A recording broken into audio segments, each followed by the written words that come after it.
Hello everyone, I welcome you all to my channel. My name is Shivam. I hope you all must be fine. Friends, आज के इस video में हम vocabulary का part 36 cover करने वाले हैं। इस वीडियो में 10 वर्ड्स होंगे and every word has few antonyms and synonyms, so ultimately it will become a collection of 50 words.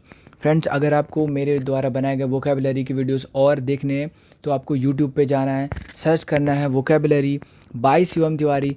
मेरे द्वारा बनाए गए सारे वीडियोस वोकेबलरी के आपको मिल जाने वाले हैं। So if you are preparing for examination like SSC, bank and UPSC, this video is going to be very helpful. Okay, so without being delayed, let's begin the video. सबसे पहला हमारा word है stimulus. Stimulus होता क्या है? Stimulus होता है एक टाइप का इंसेंटिव। सपोज़ कि तुम्हें मैं कोई बोल रहा हूँ यार मेरा एक काम कर दो, तो मैं तुम्हें चॉकलेट देता हूँ। तो वो जो मैं चॉकलेट दे रहा हूँ ना, तो मैं तुम्हें एक इंसेंटिव दे रहा हूँ या फिर मैं तुम्हें स्टिमुलस दे रहा हूँ। ठीक है, जैसे आप जॉब करते हो तो आपकी सैलरी कितनी होती है? 10,000 रुपये होती है। लेकिन अगर आप जितना ज़्यादा काम करोगे उतना ही ज़्यादा आप पैसे कमाओगे। तो सैलरी जिनकी बेसिक 10,000 होती है लेकिन वो महीने में लाखों रुपए कमा लेते हैं, वो उनका क्या होता है? इंसेंटिव होता है। ठीक है, जितना ज़्यादा आप काम करोगे उतना ज़्यादा तुम्हें एक्स्ट्रा पैसे मिल जाएंगे। तो स्टिमुलस वही होता है जिसे हम इंसेंटिव कहते हैं या स्पर कहते हैं।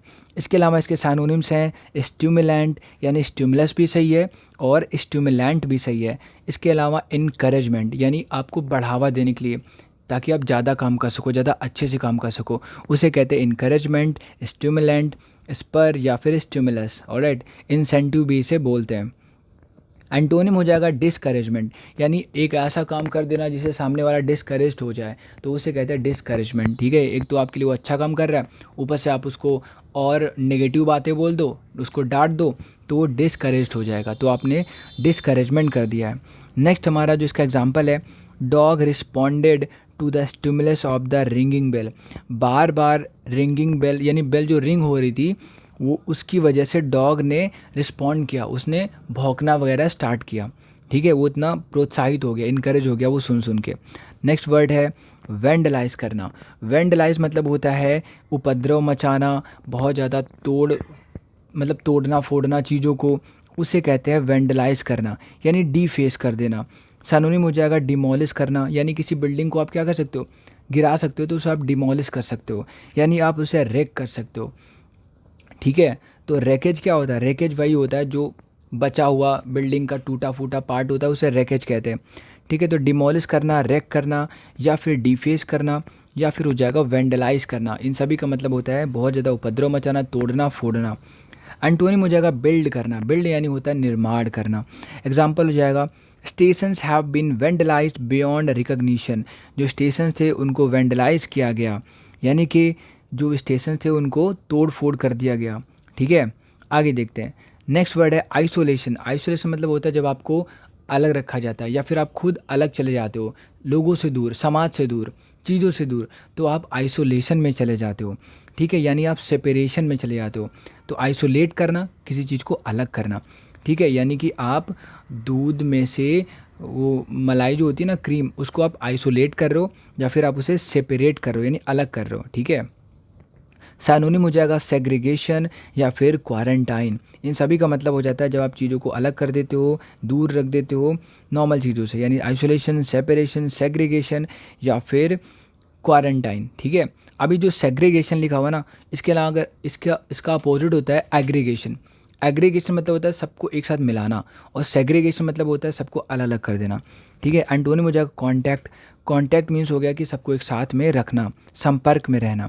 एग्जाम्पल है this was a vacation not an isolation camp. ये एक वैकेशन कैंप है, ना कि आइसोलेशन कैंप।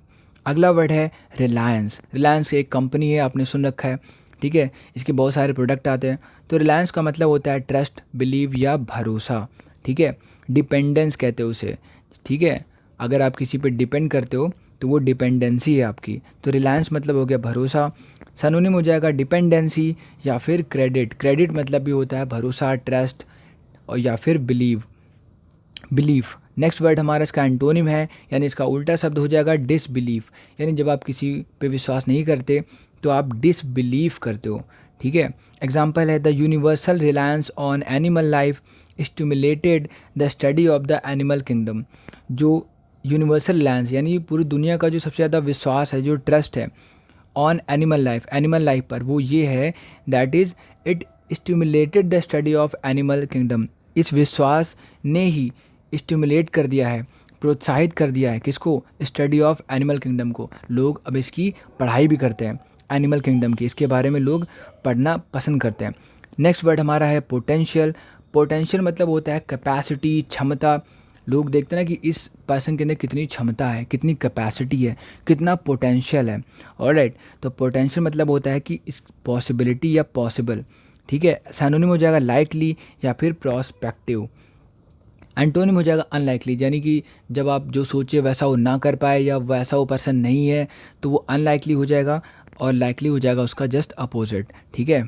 नेक्स्ट वर्ड इसका एग्जांपल है we are a part of a campaign to woo potential customers.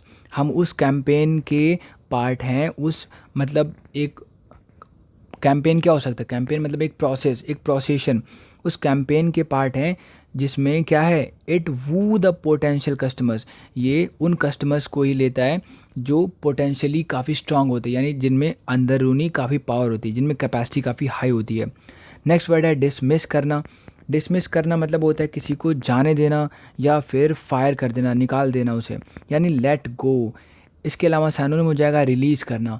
Release मतलब होता है किसी चीज़ को छोड़ देना, उसे जाने देना, ठीक है, या फिर उसे फ्री कर देना। तो फ्री करना, रिलीज़ करना, लेट गो या फिर डिसमिस। अगर तुम अपने फ्रेंड को कहते हो यार मुझे जाने दो, तो आप बोल सकते हो लेट गो ऑफ मी, ठीक है, या फिर लेट मी गो, या वर्ड यूज़ कर सकते हो। एग्जाम्पल हो जाएगा I dismissed the taxi at the end of the road. Road के एंड में मैंने टैक्सी को जाने दिया। हमारा सेवेंथ वर्ड है कमेंड। कमेंड मतलब होता है सराहनीय, ठीक है। तो कमेंट करना, ये कमेंट नहीं है, कमेंट एक अलग चीज़ हो गई और कमेंड एक अलग चीज़ हो गई। कमेंट मतलब प्रशंसा करना, प्रेज़ करना, अप्रिसिएशन देना, ठीक है, अप्रिसिएट करना किसी चीज़ को। तो सिनोनिम क्या हो जाएगा, प्रेज़ करना, कॉम्प्लीमेंट देना या फिर कॉन्ग्रेचुलेट करना। इसका मतलब होता है आप उसे सराहना दे रहे हो, ठीक है। तो अगर बोलते हो कि यार तुम तो कमेंडेबल हो, यानी तुम सराहनीय हो, ठीक है। उल्टा शब्द यानी एंटोनिम हो जाएगा क्रिटिसाइज़ करना। क्रिटिसाइज़ मतलब होता है किसी को नीचा दिखाना या उसकी बेइज्जती करना, इंसल्ट करना सभी के सामने पब्लिकली।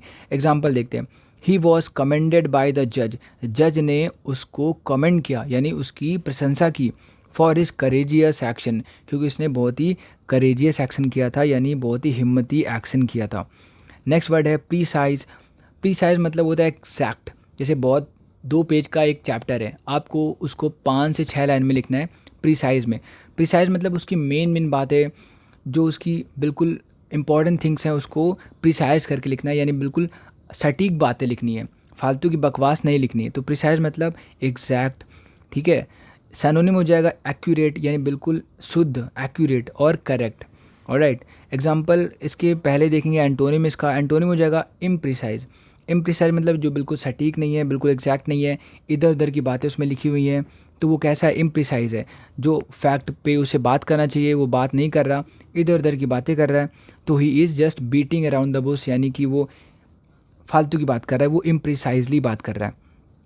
एग्जाम्पल हो जाएगा the trainer gave us precise direction. जो ट्रेनर था उसने हमें बिल्कुल एग्जैक्ट डायरेक्शन बताई, यानी बिल्कुल सही डायरेक्शन बताई। 9th और सेकेंड लास्ट वर्ड है फैटेलिटी।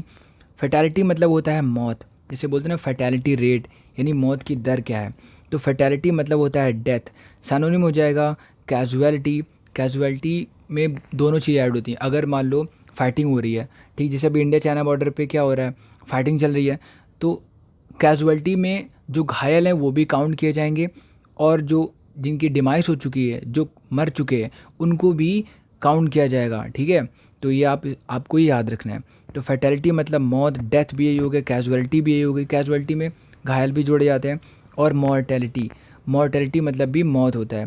तो जब भी आपको MOR मोर दिखाई देगा, इसका मतलब मौत से रिलेटेड या फिर डेथ से रिलेटेड वर्ड ये है। एंटोनिम हो जाएगा बर्थ। बर्थ मतलब होता है जन्म लेना। एग्जाम्पल देखते हैं, ए 6th fatality involve in newly fledged juvenile, यानी कि 6ठी फैटेलिटी इन्वॉल्व हुई है, यानी कि अभी 6ठा पर्सन क्या हुआ है, ख़त्म हुआ है, involve in A newly fledged juvenile. आगे देखते हैं 10th वर्ड और फाइनल वर्ड आज का है बाउंटी। बाउंटी मतलब होता है उदारता, जेनरोसिटी। जब आप लीनियंसी दिखाते हैं, थोड़ी सी मर्सी दिखाते हैं, यानी आप दया दिखाते हैं, तो आप वो क्या कहेंगे, उसको बाउंटी कहेंगे, जेनरोसिटी कहेंगे, ठीक है, मर्सी कहेंगे। सनोनिम हो जाएगा मैग्नैनिमिटी या फिर म्यूनिफिसेंस, उसे म्यूनिफिसेंस कहेंगे या फिर मैग्नैनिमिटी बोलेंगे। इन सभी का मतलब होता है जब आप बड़ा दिल अपना दिखाते हैं, आप थोड़ी दयालुता दिखाते हैं। एंटोनिम हो जाएगा मीननेस, यानी जब आप मीन हो जाते हैं ना, तो आप थोड़े छोटे हो जाते हैं, सिर्फ अपने बारे में सोचते हैं, तो आप मीन हो जाते हैं, तो आप मीननेस दिखाते हैं। एग्जाम्पल देखते हैं इसका। For millennia the people along the Nile have dependent entirely on its bounty, यानी कि जो मिलेनिया है, the people along the Nile, Nile river कहाँ पे बहती है, अफ्रीका में बहती है, ठीक है, मोस्टली वो इजिप्ट देश में बहती है। उसके आसपास जो लोग रहते हैं ना, मिलेनिया उसको कहते हैं। Have dependent entirely on its bounty, वो पूरी तरह से किस पे डिपेंड करता है, इसकी बाउंटी पे डिपेंड करता है। बाउंटी यानी इसकी उदारता पे डिपेंड करता है। So thank you so much for watching this. Please like the video and subscribe to channel. Thank you so much.